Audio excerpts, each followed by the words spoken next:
Hallo bei Ink Up Your Pen. Heute möchte ich euch einen weiteren Füllfederhalter aus meiner Sammlung vorstellen. Das ist ein etwas selteneres chinesisches Modell. Und zwar handelt es sich um einen Haolilei. Ich hoffe, ich spreche das richtig aus. Und zwar den Haolilei 128. So sieht er aus. Ich kann den nochmal so nehmen, dann kann man es besser sehen. Hier so ein bisschen für euch einen ersten Eindruck zu gewinnen. Ja, wie immer werden wir zuerst ein bisschen die Beschreibung des Füllfederhalters eingehen. Wir werden über das Material sprechen. Ich werde euch was über die Firma sagen, die den hergestellt hat. Und dann machen wir wie immer Maße und das Gewicht. Und danach kommt die Schreibprobe. Dann werde ich euch erzählen, was mir gut gefällt, was mir weniger gut gefällt. Und zum Schluss, wie immer, das Resümee, bei dem ich euch dann eben auch mitteilen werde, ob ich ihn mir wiederholen würde, ja oder nein. Und wo ihr ihn denn bekommen könntet, wenn ich euer Interesse geweckt habe. Dann beginnen wir jetzt. So, da liegt er vor euch, der Haolilei 128. Der wird übrigens auf AliExpress, da habe ich ihn nämlich gekauft für ungefähr 6 €, nicht als Haolilei 128 verkauft.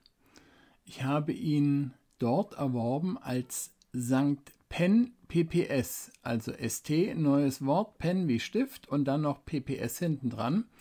Und er heißt genau St. Pen PPS weiß mit schwarz. So zumindest die Übersetzung, wenn man AliExpress auf Deutsch einstellt. Auf der Feder, da kommen wir nachher zu, steht noch ein anderer Name, der heißt Wenyue. Ich hoffe, auch das spreche ich richtig aus. Da ist aber auch wenig darüber herauszufinden, sodass ich erstmal ein bisschen gesucht habe und habe dann unter Haolilei die Shanghai Haolilei Gold Pen Company Limited gefunden. Diese Gesellschaft wurde 1999 gegründet und stellt neben anderen Büromaterialien auch Füllfederhalter her. So viel zum Hersteller, also ein recht junger Hersteller noch. Und ja, mehr war über den Hersteller nicht zu erfahren. Dann kommen wir einfach mal zu den Bestandteilen. Also das Ganze ist ein relativ leichter Füllfederhalter. Das ist hier ganz normaler Kunststoff, ganz normales Plastik, ganz einfach verarbeitet. Wir haben am Schaft hinten haben wir ein Abschlussstück, ganz normaler Kunststoff. Hier auch nicht irgendwie besonders verarbeitet, sehr einfach. Nicht wirklich scharfkantig, aber wirklich auch nicht wirklich toll verarbeitet. So ein ähnliches Kunststoffstück haben wir hier auf der Seite. Da seht ihr das nochmal. Also auch einfachster Kunststoff. Es ist hier eine Steckkappe. Die nehmen wir mal ab, legen den Füllfederhalter mal hin und schauen uns mal hier innen die Steckkappe an. Hoppla, jetzt wollte mir erstmal weg. Hier geblieben. So, da seht ihr schon so einen leicht gelblichen Schimmer. Ich schätze, das sind Klebereste. Wenn dieser Metallring hier, wenn der hier verklebt wurde mit dem Plastikstück.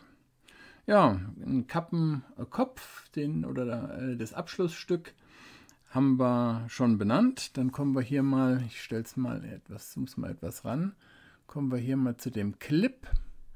Der ist in Silber gehalten, Metall, hat hier ein Logo drauf, 2 Dreiecke, möglicherweise Pfeile im Kreis. Funktionsfähig, ja, ist er recht fest, aber ist funktionsfähig. Aber ihr hört schon, wenn der hier auf das Plastik kommt, das klingt nicht wirklich hochwertig. Dann kommen wir hier zum Kappenband. Da seht ihr Haolilei. Dann hier ein paar Ornamente, sehr schön gemacht, muss ich sagen. Die Modellnummer 128, die findet man gar nicht im Internet. Dann nochmal ein Ornament und dann sind wir wieder bei dem Hersteller.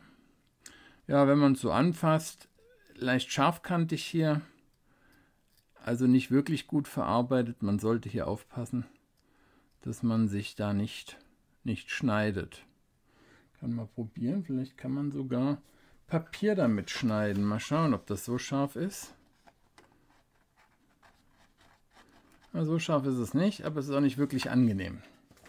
Okay, ja, zur Kappe selber.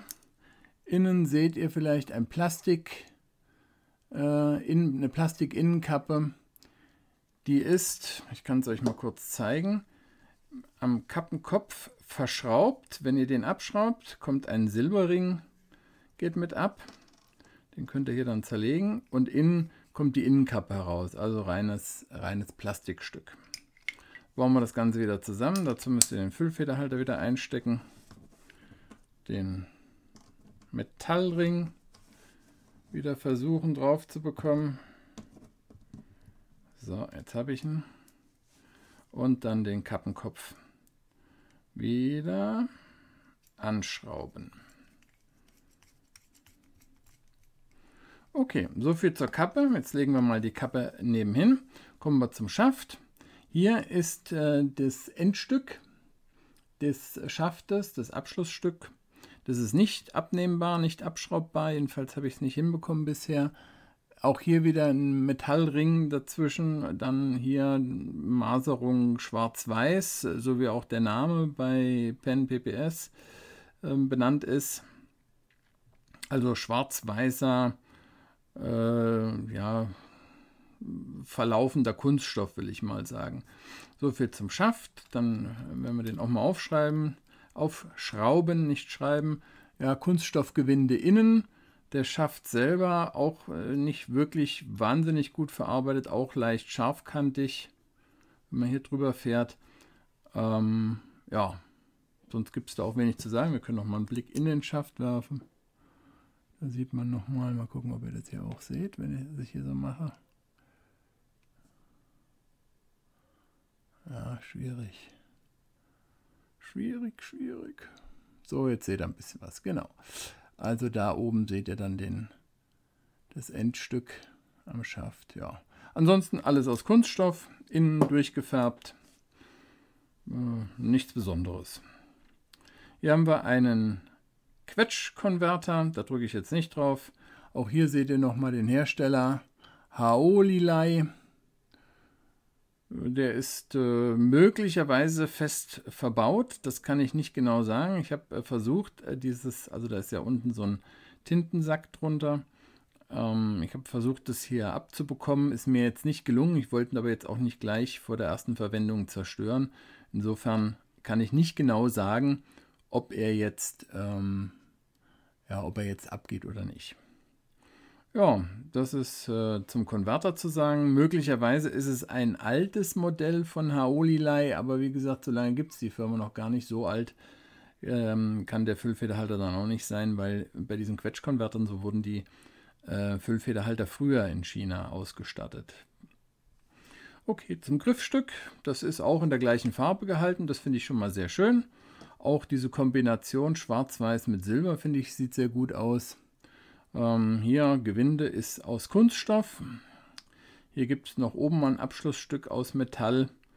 Das ist ganz gut verarbeitet. Griffstück ist sehr griffig, überhaupt nicht rutschig. Also sehr gut gemacht, muss man sagen. Und auch nicht so dünn, sondern ist ganz annehmlich. Ja, hier kommen wir mal zur Feder. Da seht ihr schon die Bezeichnung Wenyue. Seht ihr oben? Die Feder ist ganz schön gezeichnet mit dieser Krone. Und dann steht da, ich muss das mal noch ein bisschen weiter ranzoomen, weil das ist sehr interessant, finde ich. Da steht 22 kGp, also 22 Karat gold-plated. Ich habe da jetzt extra mal eine Pause gelassen. Ich weiß nicht, wenn es nicht Weißgold ist, wo das gold-plated sein soll. Aber vielleicht könnt ihr mir das ja sagen, weil ich kann hier nichts Goldenes entdecken. Okay. Dann, ja, Tintenleiter ist ohne Lamellen. Einfaches Modell. Die Feder, finde ich, ist noch ganz schön geformt. Sieht man hier so ein bisschen. Das macht es auch ganz interessant. Sieht ein bisschen aus wie eine Kalligrafiefeder, finde ich. Ja, das wäre es eigentlich schon zu den Bestandteilen. Können wir dann wieder zusammensetzen. Und dann sollten wir als nächstes, nachdem wir hier wieder scharf gestellt haben, uns dem Schreibtest widmen. Bevor wir zum Schreibtest kommen, will ich euch natürlich auch Maße und das Gewicht nicht verheimlichen. Der Füllfederhalter wiegt, so wie er jetzt hier vor euch liegt, mit Tinte und dem sehr wahrscheinlich fest verbauten Konverter 20,5 Gramm. Also ein nicht wirklich schwerer Füllfederhalter. Unterstützt die These, dass das meiste daran Plastik ist. Sieht auch nicht wirklich hochwertig aus, das Plastik, ihr habt es ja vorhin gesehen. So, ohne Kappe misst der Füllfederhalter 12,5 cm, im geschlossenen Zustand 13,7. Aufgesteckt, das geht auch wunderbar, kann ich euch hier nochmal zeigen. Da hält das auch wirklich sehr, sehr fest. Da geht auch nichts ab. Da misst er 15,2 cm. Es ist auch ein Füllfederhalter, der so leicht ist, dass ihr ihn auch aufgesteckt verwenden könnt.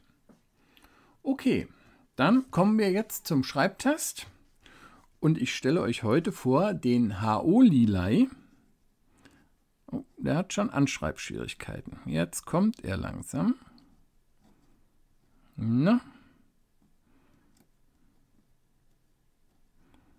Jetzt hat er auch irgendwas nachgegeben. Das ist alles nicht so schön. Mal gucken, ob wir das hier wieder hinbekommen. HU. Oh, der schreibt ganz schlecht. Ja, er will hier nicht weiter irgendwie. HU.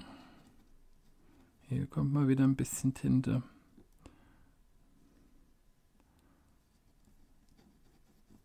Tja, der Schreibtest mit diesem Füllfederhalter, der ist, wenn ihr das so seht, also ich kann hier mal versuchen, ein bisschen Druck auszuüben. Können wir hier nochmal aufschrauben. Kann ich mal ein bisschen hier drauf drücken, kommt ein bisschen Tinte auch raus. Ihr habt es gesehen. So, legen wir die Kappe mal nebenhin und versuchen es nochmal.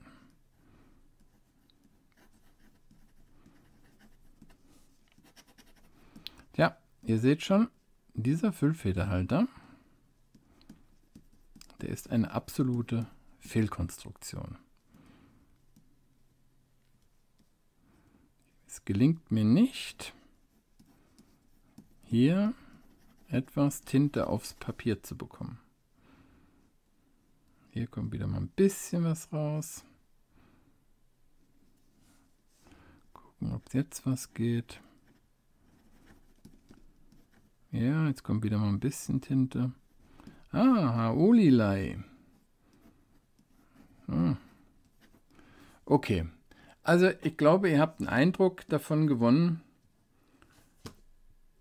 wie dieser Füllfederhalter, der verkauft wird als St. Pen PPS, weiß mit schwarz, oder Haoli-Lei 128 mit einer Venue 22 Karat Gold-Plated Feder für 6 Euro, von welcher Qualität dieser ist. Ich denke, den Schreibtest, ich versuche es jetzt noch ein letztes Mal. Ihr seht schon, da kann ich eher aus dem Papier eine Schicht abheben, als dass ich hier irgendetwas aufs Papier bringe. Den Schreibtest können wir an dieser Stelle abbrechen. Ja, der Haoli-Lei 128. Ich traue mich gar nicht zu sagen, was mir gut gefällt an dem.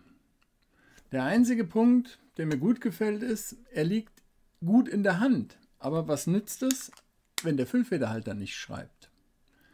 Also dieser Füllfederhalter ist einfach nicht zu gebrauchen. Die Feder knackt, vielleicht ist es auch der Tintenleiter, der knackt.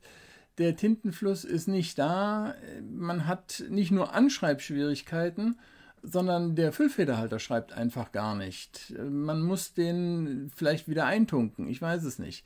Das Material wirkt billig, muss man im wahrsten Sinne des Wortes sagen. Das sieht ganz nett aus, aber wenn man ihn in der Hand hält, ist es billigstes Plastik, was hier verwendet wurde. Und am besten finde ich eigentlich 22 kGp, also 22 Karat Gold-Plated. Ich habe das Gold nicht gefunden. Vielleicht kann mir ja Shanghai Haolilai Gold Pen Company Limited noch sagen, wo sich das Gold in diesem Füllfederhalter versteckt. Ja, wir können es hier abkürzen. Ich würde ihn mir selbstverständlich nicht wieder kaufen. Und ich muss euch vor dem St. Pen PPS Weiß mit Schwarz oder Haolilai 128 warnen. Das sind 6 Euro rausgeschmissenes Geld. Das könnt ihr euch sparen. Dieser Füllfederhalter verdient den Namen nicht, der ist nicht brauchbar. Und ich hoffe, dass ich das nächste Mal bei Ink Up Your Pen euch einen besseren und vernünftigeren Füllfederhalter vorstellen kann. Also bis bald.